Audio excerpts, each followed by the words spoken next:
Welcome dear students, brilliant knowledge के YouTube channel में आपका बहुत बहुत स्वागत है। आज की इस वीडियो में हम लोग मोस्ट इम्पोर्टेंट क्वेश्चन को देखेंगे और ये सभी क्वेश्चन क्लास 10 के अर्थशास्त्र के चौथा चैप्टर से है और इस चैप्टर का नाम है हमारी वित्तीय संस्थाएं। तो आइए सबसे पहले प्रश्नों को देख लेते हैं कि 4 लघु उत्तरीय प्रश्न हैं और 2 दीर्घ उत्तरीय प्रश्न हैं। उसके बाद इसके उत्तरों को देखेंगे। देखिए, पहला लघु उत्तरीय प्रश्न आप यहाँ पे देख सकते हैं कि सहकारिता से आप क्या समझते हैं और देख सकते हैं कि कितना बार पूछा गया है एग्जाम में। 2011 का एनुअल यानी बोर्ड एग्जाम में पूछा गया है, 2014 का द्वितीय पाली में पूछा गया है, 17 का पहला पाली में और 19 का दूसरा पाली में पूछा गया है। रोमन में 1 रहेगा तो पहला पाली और रोमन में 2 रहेगा तो दूसरा पाली। उसी प्रकार आप देख सकते हैं कि आगे कौन कौन से प्रश्न हैं लघु उत्तरीय प्रश्न में। दूसरा क्वेश्चन ये रहा, तीसरा, चौथा। उसके बाद 5वां जो दीर्घ उत्तरीय प्रश्न है 2, पहला दीर्घ उत्तरीय प्रश्न ये रहा, दूसरा ये रहा।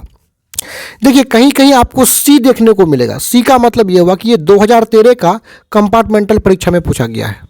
अगर एस मिले तो सप्लीमेंट्री परीक्षा में पूछा गया है।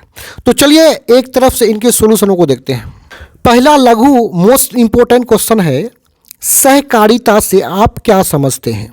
देखिए, सहकारिता शब्द को आप देखिए, यहां पे देखिए सहकारिता को उत्तर में देखिए। तो देखिए सहकारिता का अर्थ, सबसे पहले तो इसका ना शाब्दिक अर्थ देखिए। सहकारिता का मतलब होता क्या है, इस शब्द का अर्थ क्या होता है। इसका अर्थ होता है एक साथ मिलजुल कर काम करना। सहकारिता का मतलब ही होता है मिलजुल कर एक साथ काम करना। अब आइए नीचे भी देख लेते हैं। देखिए, सहकारिता उस आर्थिक व्यवस्था या संगठन को कहते हैं। मतलब सहकारिता एक आर्थिक व्यवस्था है या संगठन है। व्यवस्था का मतलब एक ढांचा है, बनावट है। संगठन का मतलब ही होता है ढांचा, बनावट। जब लोग मिलजुल कर काम करते हैं उसे संगठन बोलते हैं। तो ये संगठन आर्थिक है। आर्थिक का मतलब होता है अर्थ का और अर्थ मतलब होता है रुपया पैसा। तो ये जो व्यवस्था है, ये जो संगठन है सहकारिता, वह अर्थ का है, अर्थ वाला है, रुपये पैसे वाला है। अब इसके अंतर्गत क्या होता है, जिसके अंतर्गत मतलब सहकारिता के अंतर्गत मनुष्य अपने आर्थिक उद्देश्य को पूरा करने के लिए, मनुष्य अपने कौन सा उद्देश्य, आर्थिक उद्देश्य को पूरा करने के लिए मिलजुल कर काम करते हैं। लोग मिलजुल कर तो काम करते हैं, मनुष्य जो है वो मिलजुल कर तो काम करते हैं, लेकिन अपने आर्थिक उद्देश्यों को पूरा करने के लिए। उद्देश्य का मतलब होता है एम यानी मकसद। आर्थिक मतलब फिर से मैं बताना चाहूँगा अर्थ का, और अर्थ मतलब होता है रुपया पैसा। तो रुपये पैसे की दृष्टि से जो उद्देश्य होता है कमाने का, उसी के लिए लोग मिलजुल कर काम करते हैं। आगे बोला इस प्रकार हम कह सकते हैं कि 2 या 2 से अधिक व्यक्ति स्वेच्छा से, स्वेच्छा मतलब अपने इच्छा के अनुसार, अपने मन के अनुसार, इस पर कोई प्रेशर ना हो, स्वेच्छा से मिलजुल कर समानता के आधार पर, समानता मतलब बराबरी के आधार पर, सहकारिता में जो भी व्यक्ति होगा सभी को बराबरी का अधिकार देगा, तो उसी को बोलते हैं समानता के अधिकार आधार पर अपने आर्थिक हितों के लिए। आर्थिक मतलब क्या, अर्थ का, रुपये पैसे का। हित का मतलब होता है भलाई। अपने आर्थिक भलाई के लिए मतलब रुपये पैसे के कमाने के भलाई के उद्देश्य से व्यापार यानी काम करता है। व्यापार मतलब बिजनेस करता है या काम करता है। अब आगे बढ़ेंगे और दूसरा क्वेश्चन को देखेंगे। तो दूसरा प्रश्न यहाँ पे है, वित्तीय संस्थान से आप क्या समझते हैं। वित्तीय संस्थान, संस्थान समझ रहे हैं ना। संस्थान हम उस जगह को कहेंगे जहां कोई लोग मिलजुल करके काम करते हैं, उसी को संस्थान बोलेंगे। वित्तीय का मतलब होता है वित्त का, और वित्त मतलब होता है रुपया पैसा। तो वित्तीय संस्थान मतलब ऐसा संस्थान जो वित्त से संबंधित हो, रुपये से संबंधित हो, जहां रुपये पैसे का लेन देन हो, अर्थात क्या हो जाएगा, बैंक हो जाएगा। उसी को तो वित्तीय संस्थान बोलेंगे ना, वही तो रुपये पैसे का लेन देन होता है। तो सिंपल सा बताना है कि वित्तीय संस्थान से आप क्या समझते हैं, वित्तीय संस्थान होता क्या है। तो आइए इसको उत्तर में देख लेते हैं। देखिए उत्तर में, वित्तीय संस्थान देश अथवा राज्य, वित्तीय संस्थान जो है वो देश का बोलिए या राज्य का बोलिए, राज्य की ऐसी संस्थाएं हैं जो आर्थिक विकास के लिए लोगों के वित्तीय आवश्यकताओं की पूर्ति करता है। कि कौन सी आवश्यकताओं की पूर्ति करता है? वित्तीय आवश्यकताओं की। वित्तीय का मतलब यहाँ पे होता है वित्त का। वित्तीय आवश्यकता मतलब वित्त का आवश्यकता, और वित्त मतलब होता है रुपया पैसा। तो लोगों के वित्तीय आवश्यकता मतलब रुपये पैसे की आवश्यकता की पूर्ति करता है। किसके? लोगों के। और किस लिए? आर्थिक विकास करने के लिए। यानी लोग आर्थिक विकास करे, इसके लिए उनके वित्तीय आवश्यकताओं की पूर्ति करे। आर्थिक विकास का मतलब क्या होता है? विकास का मतलब तरक्की करना। आर्थिक का मतलब फिर से बताना चाहूँगा, अर्थ का। तो आर्थिक विकास मतलब अर्थ का विकास, रुपये पैसे के दृष्टि से तरक्की करने के लिए लोगों को क्या करता है? लोगों के वित्तीय आवश्यकताओं का पूर्ति करता है। अब आगे देखेंगे, ऐसी संस्थाएं राज्य संपोषित होता है। राज्य का मतलब देश, यहाँ समझिए ना, राज्य जो है अपना देश या राज्य द्वारा क्या होता है? संपोषित होता है। मतलब ये जो वित्तीय संस्थान है इसको देश द्वारा या राज्य द्वारा चलाया जाता है। और देश के केंद्रीय bank, reserve bank of India के दिशा निर्देश के अंतर्गत एक निश्चित मापदंड पर काम करती है। यानी समझिए, ये जो वित्तीय संस्थाएं हैं ये राज्य संपोषित होता है, ठीक है, राज्य द्वारा चलाया जाता है। और देश में एक केंद्रीय बैंक है जिसको बोलते हैं reserve bank of India, short में से आरबीआई कहते हैं। इसका जो भी दिशा निर्देश होता है, इसका जो भी ऑर्डर होता है आरबीआई का, उसी के अंतर्गत और एक निश्चित मापदंड पर कार्य करता है। मापदंड मतलब क्या? एक कोई मापदंड बना दिया, एक रूल बना दिया है, उसी रूल पर काम करता है वित्तीय संस्थान। और किसका दिशा निर्देश पर? रिजर्व बैंक ऑफ इंडिया के दिशा निर्देश पर।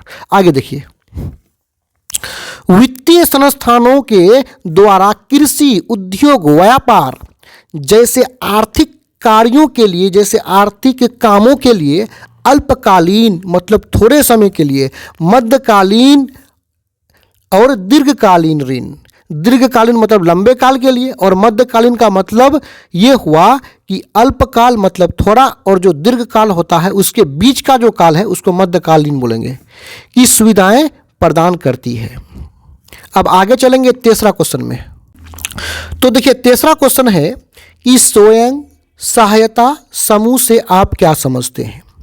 स्वयं का मतलब होता है खुद, सहायता का मतलब होता है हेल्प करना, मदद करना। तो मतलब स्वयं सहायता समूह का मतलब क्या? ऐसा समूह, एक लोगों का ऐसा ग्रुप जो स्वयं सहायता करता है, जो खुद का सहायता करता है। यानी इस समूह में जो लोग हैं वो आपस में ही मिलकर खुद का, स्वयं का सहायता करता है, मदद करता है। अब ये होता क्या है इसको समझिए। देखिए उत्तर में, स्वयं सहायता समूह ग्रामीण क्षेत्रों में, ग्रामीण मतलब होता है ग्राम का, क्या होता है? ग्राम का, और ग्राम मतलब होता है गांव। तो स्वयं सहायता समूह ग्रामीण क्षेत्रों में, गांव के क्षेत्रों में, गांव में 15 से 20 व्यक्तियों, कितने व्यक्तियों? 15 से 20 व्यक्तियों, खासकर महिलाओं का एक अनौपचारिक समूह होता है। खास करके कौन? किसका? महिलाओं का। यानी 15 से 20 लोग तो इसमें व्यक्ति होते हैं, लेकिन ज़्यादातर इसमें महिलाएं होती है।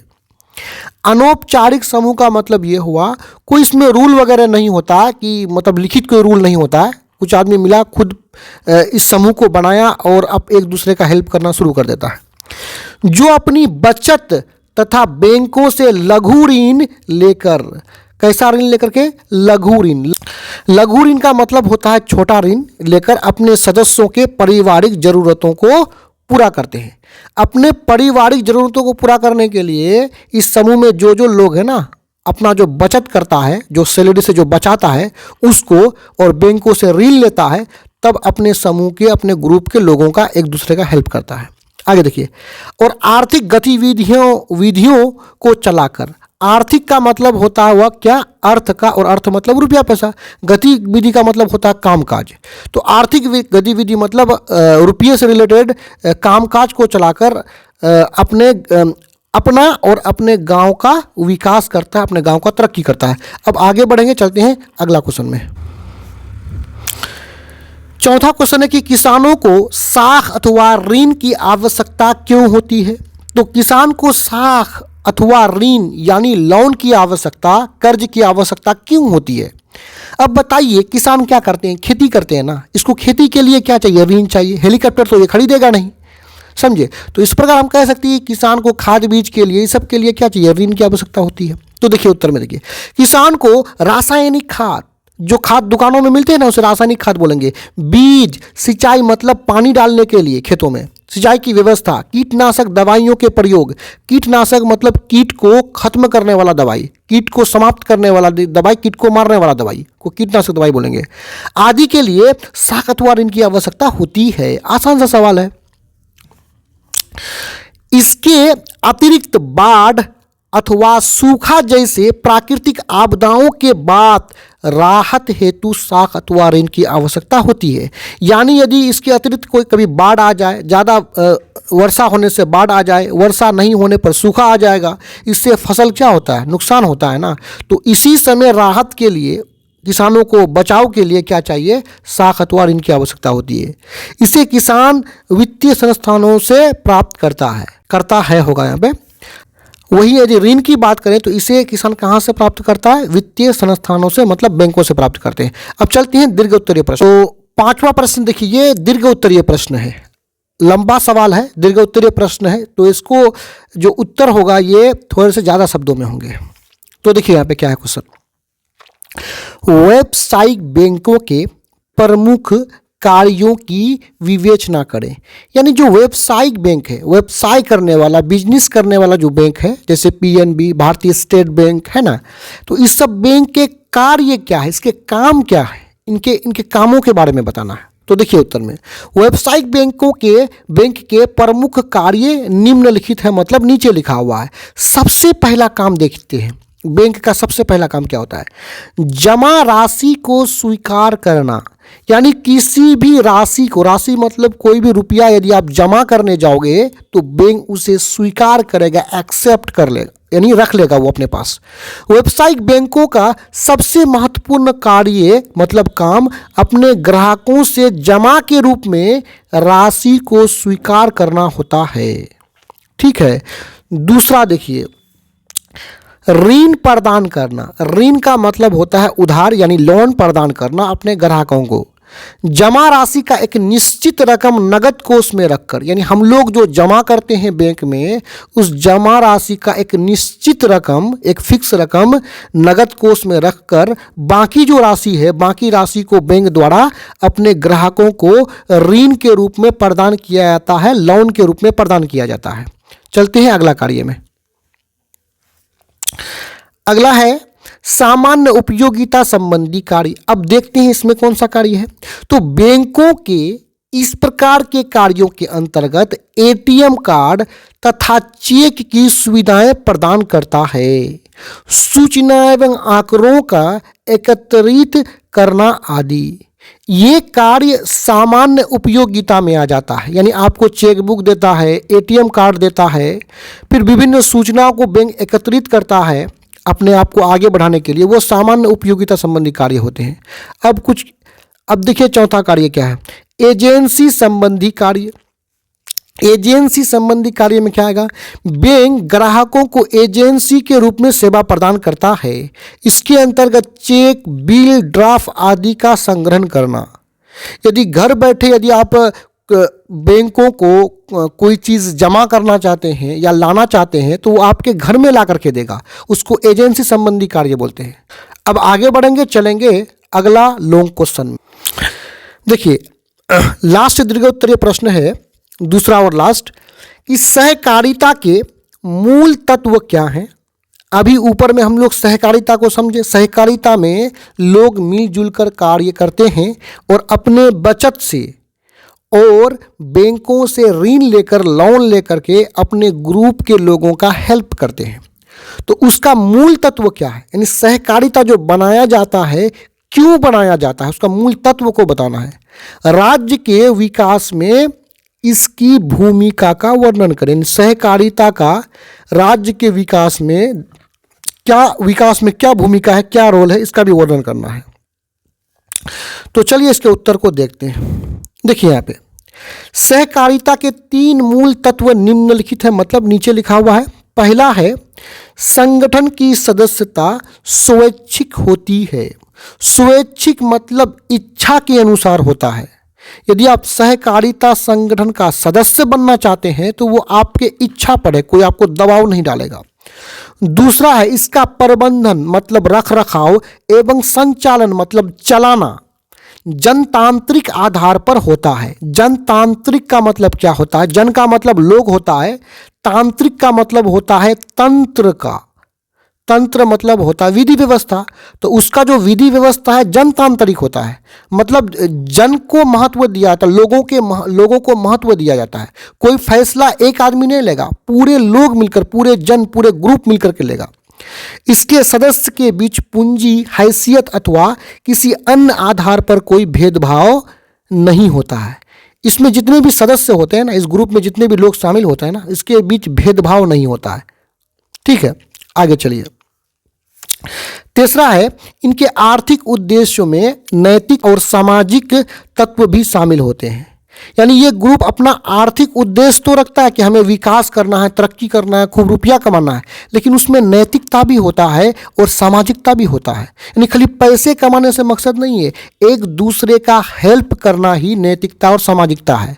एक दूसरे का हेल्प भी करते हैं बुरे वक्त में। अब आगे हम देखेंगे कि राज्य के विकास में सहकारिता का क्या भूमिका है। देखिए राज्य के विकास में सहकारिता की भूमिका क्या रोल है। देखिए बिहार में खासकर ग्रामीण स्तर पर यानी गांव के लेवल पर अगरबत्ती निर्माण, बीड़ी निर्माण, जूता निर्माण आदि महत्वपूर्ण रोजगार सहकारिता के सहयोग से चलाई जा रही है। देखिए ये सब जो बोले ना, अगरबत्ती निर्माण, बीड़ी निर्माण, जूता निर्माण, इस तरह के जो कार्य हैं, इस तरह के जो छोटे छोटे फैक्ट्री हैं, वो कोई एक व्यक्ति नहीं चला पाएगा, क्योंकि एक व्यक्ति के पास उतना पूंजी होता नहीं है। तो कुछ आदमी मिलकर के चलाता है, जिससे क्या होता है, जिससे लोगों का आय बढ़ रहा है। अब मिलकर लोग इस तरह का छोटे छोटे कंपनी को चलाएगा तो लोगों का आय बढ़ेगा, इनकम बढ़ेगा ना, कमाई बढ़ेगा, और बिहार के लोगों का जीवन स्तर बेहतर हो रहा है। ये आय बढ़ेगा, इनकम बढ़ेगा, तो जीवन का जो स्तर है, लेवल है, लाइफ जो स्टाइल है, वो भी बदलेगा, वो भी अच्छा होगा। ऐसे रोजगार के लिए राज्य स्तरीय सहकारी बैंक ऋण उपलब्ध कराती है, ऋण मौजूद कराती है। ठीक है, अतः राज्य के विकास में सहकारिता की भूमिका काफ़ी महत्वपूर्ण है। तो यहाँ पे ये वीडियो समाप्त होता है। धन्यवाद।